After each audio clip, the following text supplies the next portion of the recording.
শতবর্ষের ঐতিহ্যে লালিত Ananda Mohan college. Hello viewers, আসসালামু আলাইকুম, কেমন আছেন সবাই? আজকে চলে আসলাম আমাদের কলেজ আনন্দমোহন কলেজে। আপনি ময়মনসিংহা বেড়া আর আমি দুইজনই কিন্তু এই কলেজে পড়েছি। তো আমার বাচ্চারা অনেক দিন থেকেই বলছে বাবা আম্মু দুইজনেই নিয়ে চলো। তো ওর বাবার যেহেতু সময় নেই, আমি নিয়ে ওদেরকে চলে আসলাম আমাদের আনন্দমোহন কলেজে। তো ভিউয়ার্স, বাচ্চারা খুব ঘুরে ঘুরে দেখছিল আর আমিও ওদেরকে ঘুরে ঘুরে দেখাচ্ছিলাম। এখন আমরা ঢুকে পড়ছি আনন্দমোহন কলেজের ভেতরে। এই যে ভিউয়ার্স, আমি একটু দাঁড়িয়ে পড়লাম, বললাম যে এটা হচ্ছে আমাদের অধ্যক্ষের রুম, এটা একটু দেখে নাও। তারপর আরেকটু দাঁড়িয়ে এই তো অফিস রুমটা দেখিয়ে দিলাম ভিউয়ার্স। আর হচ্ছে এখন আমরা একদম কলেজের ভেতর দিকে ঢুকে পড়বো। এই তো ঢুকে পড়ছি ব্যবস্থাপনা বিভাগের দিকে। বাংলা বিভাগ, ব্যবস্থাপনা বিভাগ সবই এক জায়গায়, অর্থনীতি বিভাগ। তো ভিউয়ার্স, এই যে সিঁড়ি দিয়ে উঠছি, আমার মেয়ে আর ছেলে আমাকে কত প্রশ্ন করছে। আর এই যে ব্যবস্থাপনা বিভাগে অলরেডি চলে এসেছি। এখানে আমার ছেলে একটা কথা বলে, মেয়ে একটা কথা বলে, ওদের কথার কোনো শেষ নেই। এই তো উপর থেকে ওদেরকে কলেজটা দেখালাম আর বললাম যে এই তো এটা ব্যবস্থাপনা বিভাগ। আর এই যে নিচের অংশগুলো এমন ছায়া ঘেরা সুন্দর সবুজ। তো ভিউয়ার্স, এই তো একটা আয়না ছিল আমাদের ম্যানেজমেন্ট ডিপার্টমেন্টে। আমি আর আমার মেয়ে দুইজন আয়নায় একটু নিজেদেরকে দেখে নিলাম। তো সামনে আস্তে আস্তে এগিয়ে যাচ্ছি, আরও ডিপার্টমেন্টগুলো ওদেরকে দেখাবো। বাংলাদেশের শ্রেষ্ঠ কলেজগুলোর মধ্যে অন্যতম হচ্ছে আনন্দমোহন কলেজ। 1908 সালে প্রাতিষ্ঠানিক হলেও এর কার্যক্রম শুরু হয় 1909 সালে। এই মহান উদ্যোগের সঙ্গে যার নাম জড়িয়ে আছে তিনি হচ্ছেন অন্যতম শ্রেষ্ঠ বাঙালি শিক্ষাবিদ, রাজনৈতিক সমাজ সংস্কারক, ব্যারিস্টার আনন্দমোহন বসু। আনন্দমোহন কলেজ 1880 সালে ব্রিটিশ শাসন আমলে ময়মনসিংহ ইনস্টিটিউশন নামে প্রতিষ্ঠিত হয়েছিল এবং পরবর্তীতে আনন্দমোহন বসুর নামে নামকরণ করা হয়। তো ভিউয়ার্স, আমি আমার বাচ্চাদেরকে নিয়ে সামনের দিকে এগিয়ে গেলাম। এখানে তো অনেক নতুন নতুন বিল্ডিং হয়েছে, আমি তো আগে এগুলো দেখিনি, কারণ হচ্ছে আমাদের সময় এগুলো ছিল না। বাচ্চাদেরকে বললাম যে এই লাল বিল্ডিংগুলো ছিল আর এই বিল্ডিংগুলো একদমই নতুন হয়েছে, যে এগুলো নতুন হয়েছে। তো ভিউয়ার্স, আরও হচ্ছে। তো এখানে ছিল হচ্ছে হিন্দু হোস্টেল, এই হিন্দু হোস্টেলটা ভেঙে নতুন করে করা হচ্ছে। আমি আমার বাচ্চাদেরকে নিয়ে আস্তে আস্তে আরও সামনের দিকে এগিয়ে যাচ্ছি। তো আমার বাচ্চারা যে প্রাইভেট পড়ে টিচারের কাছে, টিচারদের ডিপার্টমেন্ট হচ্ছে গণিত, আরেকজনের ভূগোল। তো আমি আস্তে আস্তে ওদের কথা বলছিলাম যে টিচারদের ডিপার্টমেন্টগুলো এদিকে আছে, তোমরা আস্তে আস্তে যাও, তোমাদেরকে দেখিয়ে দিব। তো ভিউয়ার্স, এই তো এদিক সেদিক করে সম্পূর্ণ কলেজ দেখানোর চেষ্টা করছি।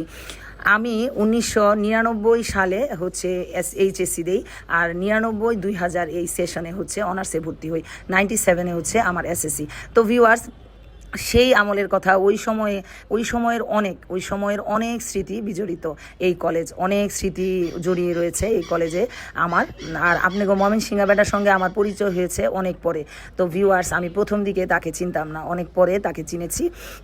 তো কলেজটা আমার এত প্রিয়, আসলে এত স্মৃতি মনে পড়ে যায় যে কি আর বলবো। এই যে গণিত বিভাগ ভিউয়ার্স, আমার ছেলে বলছে স্যারকে যেয়ে বলবো আপনার ডিপার্টমেন্ট দেখেছি। এই যে ভূগোল বিভাগ বলছে স্যারকে যেয়ে বলবো আপনার ডিপার্টমেন্ট দেখেছি। তো ভিউয়ার্স, আস্তে আস্তে সামনের দিকে এগিয়ে যাচ্ছি। আমার ছেলে বলছিল যে আম্মু পানি খাবো, তো আমরা এখান থেকে একটু পানিও খেয়ে ফেলি। আর তারপর হচ্ছে ইংরেজি বিভাগ, তারপর হচ্ছে হিসাব বিজ্ঞান বিভাগ, রাষ্ট্রবিজ্ঞান বিভাগ, দর্শন বিভাগ, এই সবগুলো আমি আমার ছেলে মেয়েকে আস্তে আস্তে করে দেখাই, একের পর এক করে ভিউয়ার্স।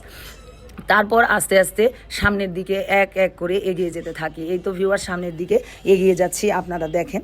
তো আনন্দমোহন কলেজ বর্তমানে 20টি বিষয়ে স্নাতক সম্মান এবং 18টি বিষয়ে স্নাতকোত্তর ফাইনাল ও প্রিলিমিনারি কোর্স চালু আছে। এছাড়া উচ্চ মাধ্যমিক পর্যায়ে বিজ্ঞান, মানবিক ও বাণিজ্য শাখায় শিক্ষা প্রদান করা হয়ে থাকে।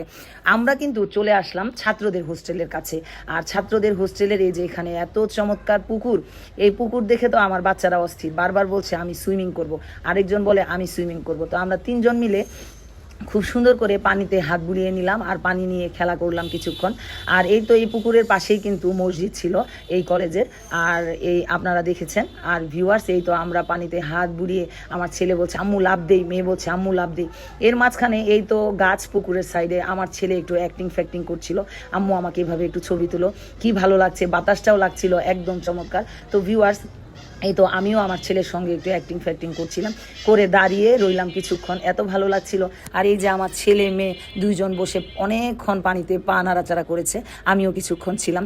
তো ভিউয়ার্স, অনেক স্মৃতি এই আনন্দমোহন কলেজে এত বছর ছিলাম। 1999 থেকে হচ্ছে 2006 সাল পর্যন্ত। তো ভিউয়ার্স, এই যে দেখেন প্রাণীবিদ্যা বিভাগ, আমরা আস্তে আস্তে সামনের দিকে আবারও এগিয়ে যাচ্ছি। এখানে আরও অনেক ডিপার্টমেন্ট রয়েছে। আর এখন আমরা কলেজ থেকে বের হয়ে এই তো মুক্ত মঞ্চ, তারপর হচ্ছে আস্তে আস্তে মঞ্চের পেছনে এই যে জাহানারা ইমাম হল, এই হলে কিন্তু আমি ছিলাম অনেক দিন, এই হলের 7 নাম্বার রুমে আমি ছিলাম। তো এখানে অনেক স্মৃতি রয়েছে, অনেক স্মৃতি। তো সামনের দিকে আরও এগিয়ে যাচ্ছি, আমার বাচ্চারাও আছে, আমার বাচ্চারাও সামনের দিকে যাচ্ছে। এই সামনের দিকে যে হলগুলো, এই হলগুলো আমার বাচ্চাদেরকে দেখিয়ে দিলাম। আর হচ্ছে এইচএসসিদের জন্য যে বিভিন্ন রকমের কার্যক্রম করা হয়েছে, এগুলো হচ্ছে ওদেরকে দেখালাম। আর হচ্ছে বিল্ডিং তোলা হয়েছে নতুন নতুন, এই বিল্ডিংগুলোও দেখালাম। তো ভিউয়ার্স, এই যে মাঠের পাশেই হয়েছে হোস্টেলগুলো। আর এই তো এটা হচ্ছে এইচএসসিদের জন্য বিল্ডিং, নতুন বিল্ডিং করা হয়েছে। মাঠটাও খুব চমৎকার লাগছিল, গাছপাতার ফাঁক দিয়ে। তো ভিউয়ার্স, অবশ্যই কিন্তু আমার পাশে থাকবেন, এই নতুন ব্লগটা অবশ্যই দেখবেন, এবং আপনাদের ভালোবাসা পেলেই কিন্তু আমি ধন্য। আপনারা যতই আমাকে ভালোবাসবেন ততই কিন্তু আমি এগিয়ে যেতে পারবো। তো অবশ্যই পাশে থেকে আমার এই ব্লগটা সম্পূর্ণ দেখবেন এবং ভালোবাসা দিবেন এবং ভালোবাসা নেবেন। ধন্যবাদ সবাইকে।